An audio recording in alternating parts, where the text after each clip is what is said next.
Hey girl, hey, welcome back to my channel. I'm Janisha. You're watching Becoming Janisha. Let's roll this vlog.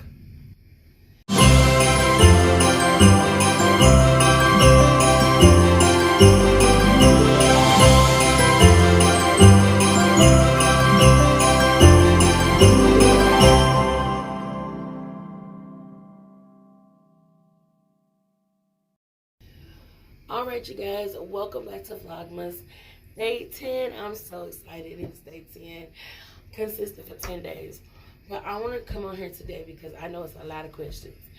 Why am I on oxygen? When am I getting off the oxygen? When and do I plan on going back to the regular Janisha? And we're just going to get into that today.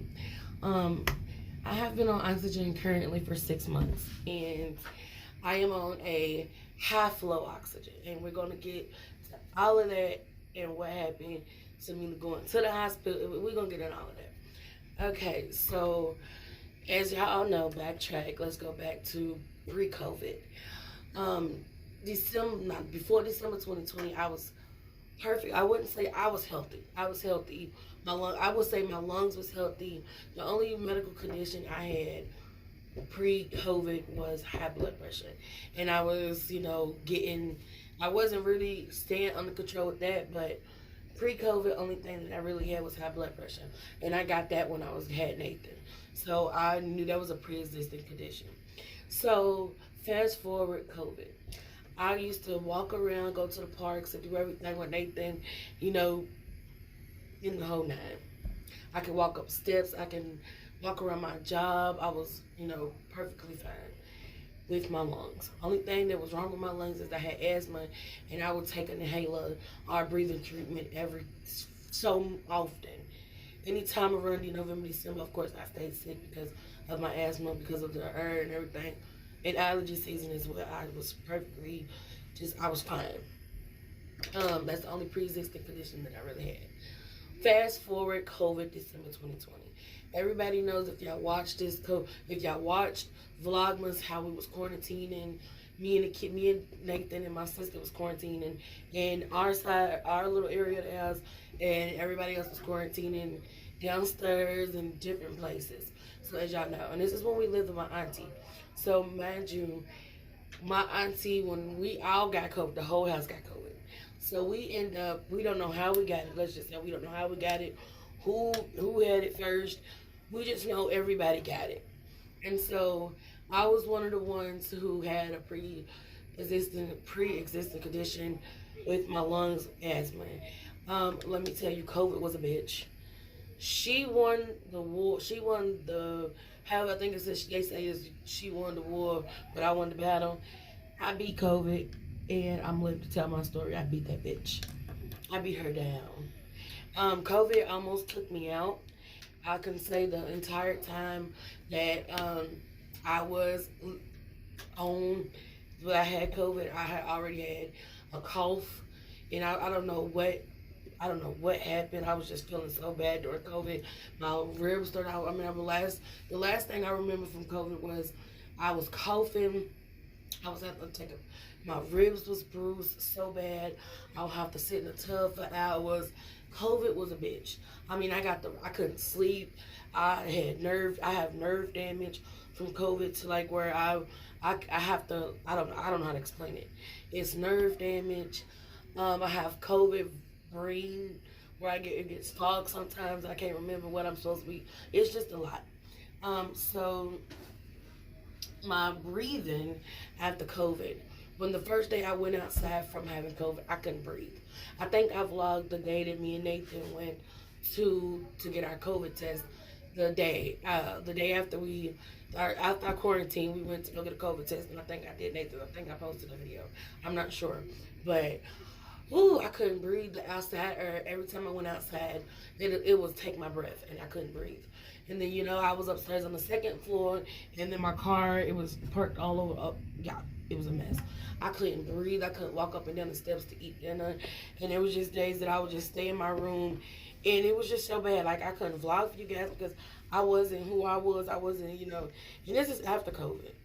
Okay, so fast forward to January of 2021. It was about, I think in the middle of January, I started feeling bad. I started feeling like I couldn't breathe.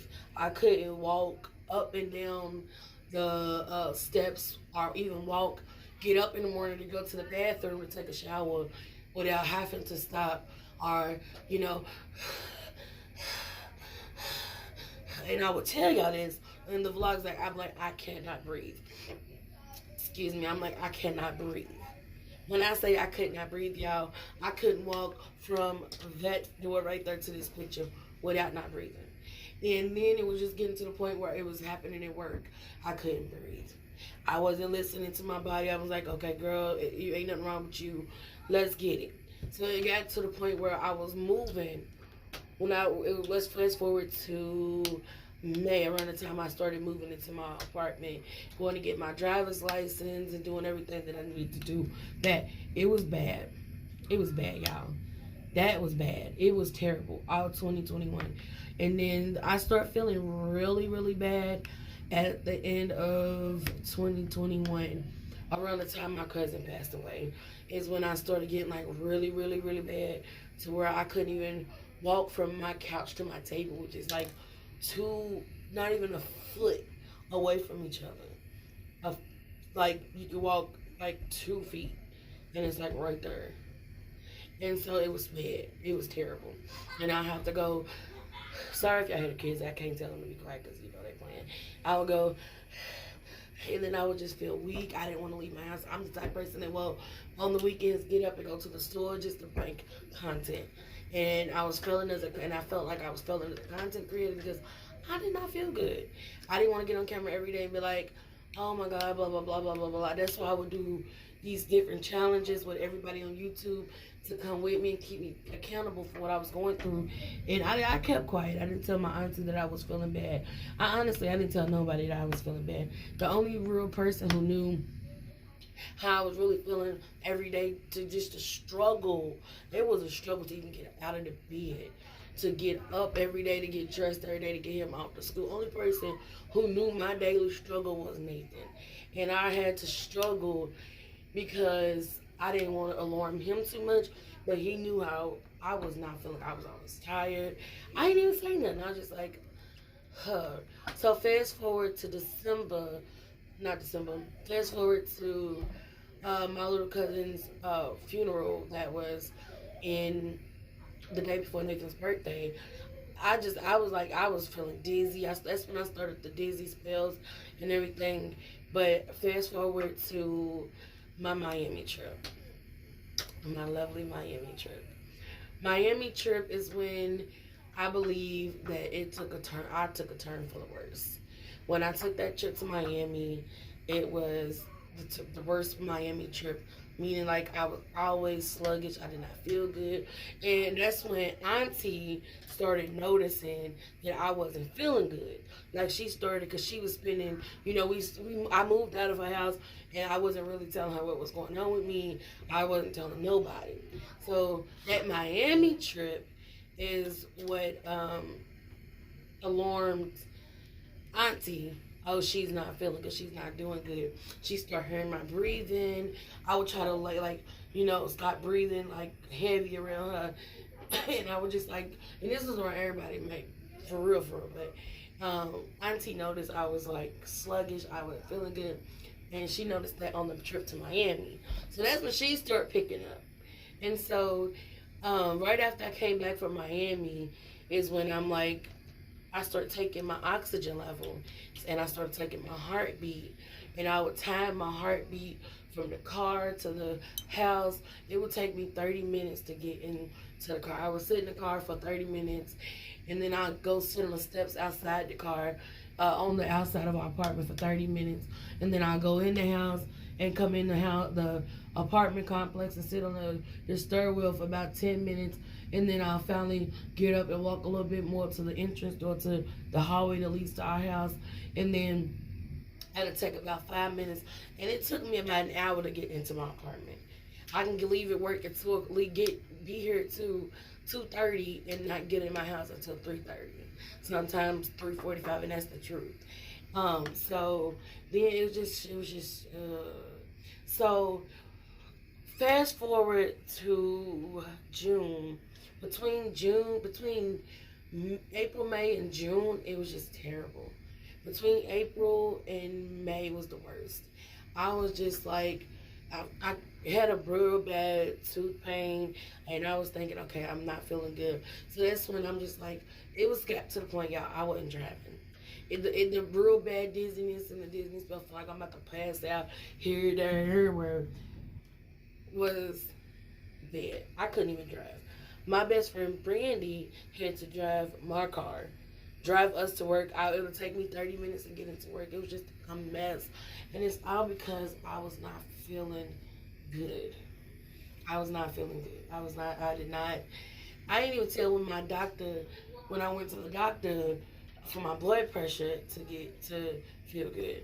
And so during this time, you also know last year I had a heart cath done where they went into my main artery in my hand and had to go through my chest to see if I had if I was having a clogged heart, because as you also know that my heart was running 47%, and come to find out that was just because of a medicine that my doctor put me on. And so fast forward back to that was because of my blood pressure not being under control. So because I wasn't taking care of my blood pressure then. So fast forward back to this year, going to June, Memorial Day, the week before, the Friday before Memorial Day, I had called the ambulance to work because I was going into a panic. It was just bad. My oxygen level was at an 80. And he said, do you want us to take you to the hospital now? I'm like, no, I'm fine. If I don't feel better by Monday, by Tuesday, I'm going to go. So fast forward to Monday. It was Memorial Day. I think it was May, whatever. The day, whatever day Memorial Day was on. Brandy and her kids came over getting the food. And we was at my aunt's house for Memorial Day. That entire day, y'all, I was at work. I didn't feel good. And when we left the house, I was just like this. I was basically sitting outside. I was just like, something ain't right. I tried to sleep it off. I couldn't even get to the point where I could drive home. So I stayed at aunt's house. I was in the den, sleeping on the couch, the floor. I could not get comfortable. So it ended up being to the point where auntie had to call.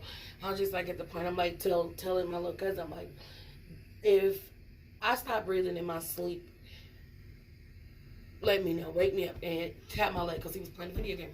So y'all, my cousin tapped my leg 17 times because I stopped breathing, because I was not breathing 17 times.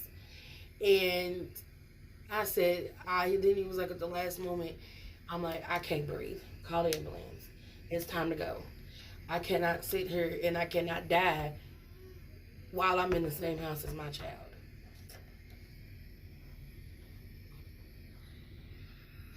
I refused. That's when I knew that I had to go to the hospital, and I knew it was time it was getting serious. Was when he tapped my leg 17 times. And I tried to sleep it off, and I was like, okay, I'm gonna have to go the next day. No. That night, someone was just like, Nisha, is this do or die now? Go to the hospital, because something's not right. And then my heart was just like this. I was still on the same medicine, but my heart was just going like this.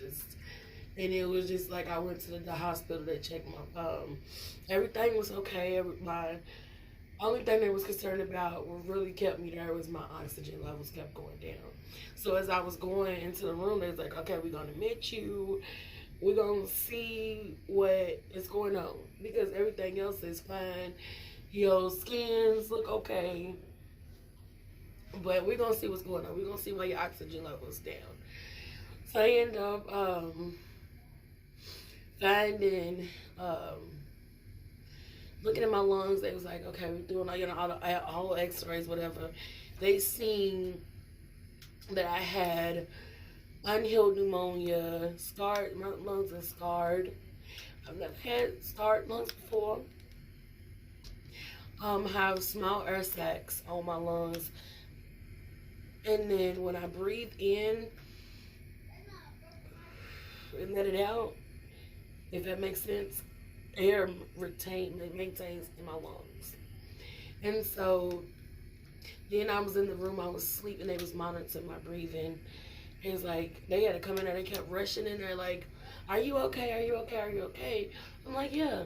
It's like, ma'am, your heart rate just got down to a 22. Come to find out, that is the reason why the medicine that I was on was causing my heart, and it's called metoprolol. And I call it MET for short. It was causing my heart rate to go down. I was never supposed to be on that medicine. That medicine it's not good for you at all. So my doctor kept coming in there and he's like, what is wrong with you? So they put I showed y'all those patches on my back. And when I was vlogging, I showed you these patches on my back. And they was just sitting there like, he said, he came in, defibrillator, then walk out. He said, we're going to give you 3 days. Came back in the next day. You're doing good. Out of your system. Keep going. 2 more days. Boom. It was just a constant. And so,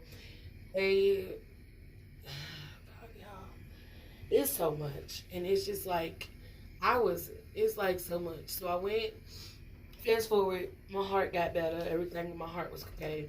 My breathing. Since I was in this hospital, my breathing, I'm still weak, whatever. They sent me home on 6 liters of oxygen. Now I was like, can I go home now? I'm just ready to go home and get my baby because Nathan didn't know I was in the hospital, whatever. He knew after the fact. So anyway, I was like, can I go home now? I'm ready to go home. I'm tired of being here. So the lady came in, the physical therapist came in for the physical therapist came in for my lungs. She was like, let's walk around. So she was like, she was testing it to see about the oxygen. So she was like, 1, no, 2, no, 3, no, 6, yes. We got up to 6. I was like, okay. And with that 6 liters of oxygen, I was getting enough oxygen. I felt great. So, we started off with the small tank shot, then we moved to the home-based tank. It's just so much. And the reason why the aftercare plan was for me to go to physical therapy. So I was supposed to be in physical therapy right after I left the hospital. But I called the physical therapist. They wanted me to do inpatient.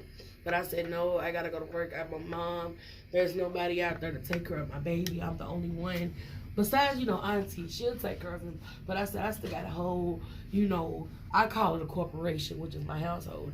I said, I have a whole corporation out there that I have to run. I have to maintain my bills. I said, I got a job that I can't lose. I can't do an inpatient. I cannot do an inpatient physical therapy. I can't. I just can't. Because it's me, So they said literally they wanted me to go outpatient. I was like, okay, I can do a couple of times a week, but I have to do it after work. And then I have to work around Nathan's schedule and what Nathan's got going on and everything. So we did that. I heard after I got to the hospital, y'all, they was like, you need to have this test done. You can't do this. You can't do that until you get this test done. Y'all, when I say my PCP, it took my PCP 3 weeks. No, I did that in October. It took 3 months for them to get June, July, August, September. September I did the test. I did the test in September. So July, August, September, 3 months to get the test. And they was like, okay, get the test, wouldn't take the test done, whatever. Bam. Here I am now, waiting since September to get in the results. I got the results back. They told me everything that was going on. I told you guys. I have SCAD. It's a minor case of COPD, but it's not. I don't know. It's neither here nor there. It doesn't matter. So right now, it is now December, and I'm still waiting to hear back from a pulmonologist and to get into physical therapy.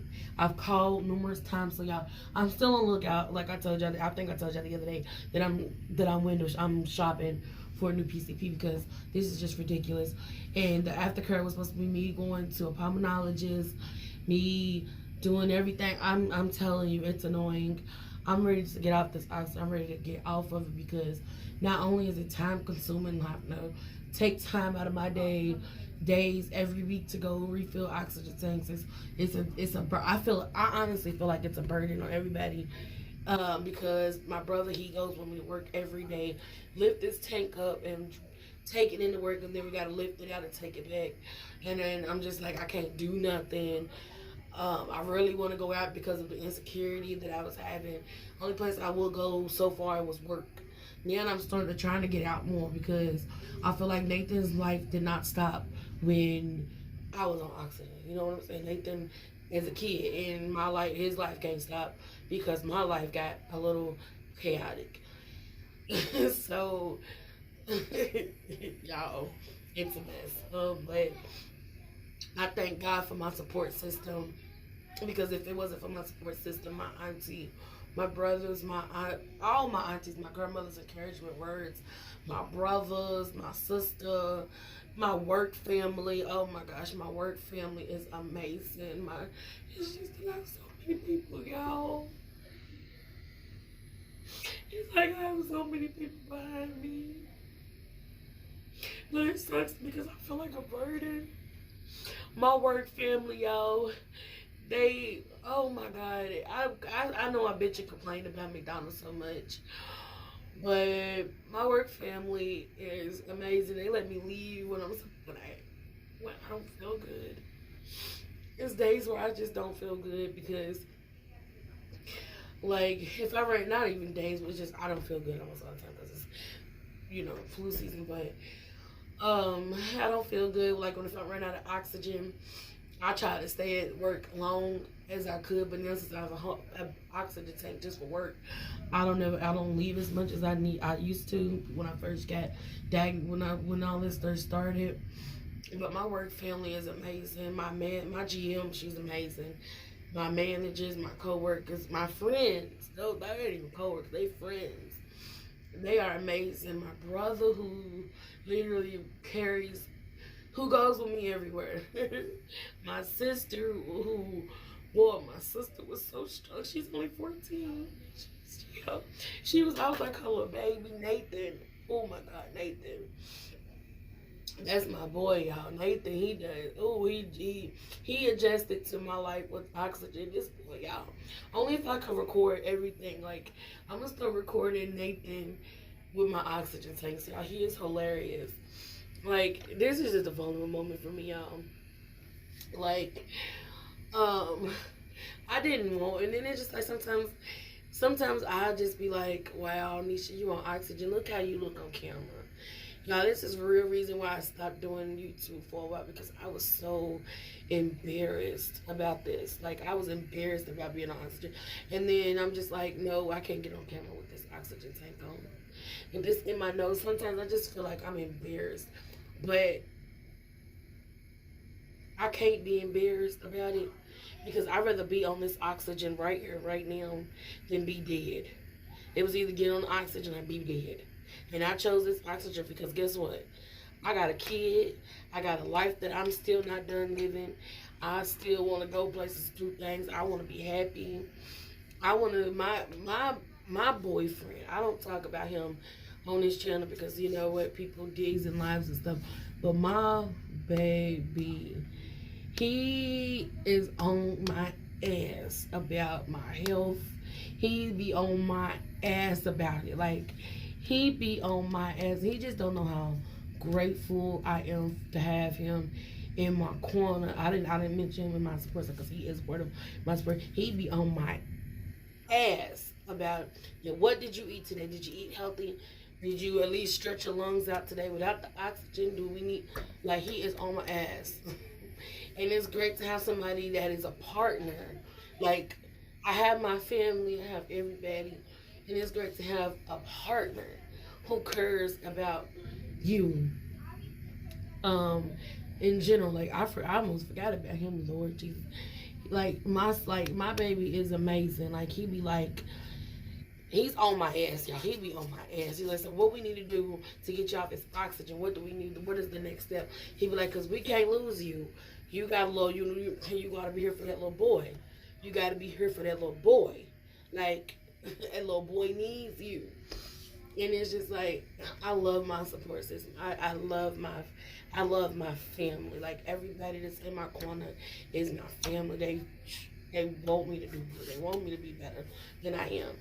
Next year when I have this surgery, y'all, when I get a surgery date, I will let y'all know. I'm on my shit with this surgery, because this surgery is going to change. Not only is it going to change my life, it's going to change my son's life. I can get back to the me that I was before this. Because y'all know we was like this together in the stores every other week, every day. But like, ever since, that's the reason why I have not been in the store, because COVID took that joy from me. Like, it took away my lungs, bruh. But I won because I survived. But it's just like, it could be a lot worse. I could have been the one on the ventilator. I could have been the one, dead. I could have been the one that COVID took out. But my purpose on this earth is not done.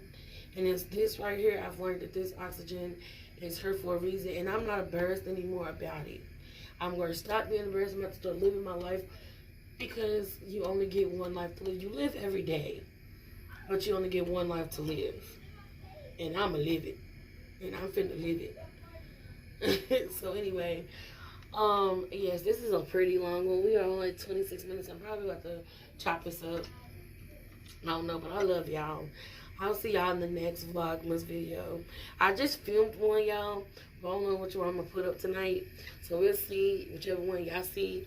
It's probably going to say day 10 twice, because I just filmed 2 videos. But I will see you guys in my next video, okay? I love you. Stay safe.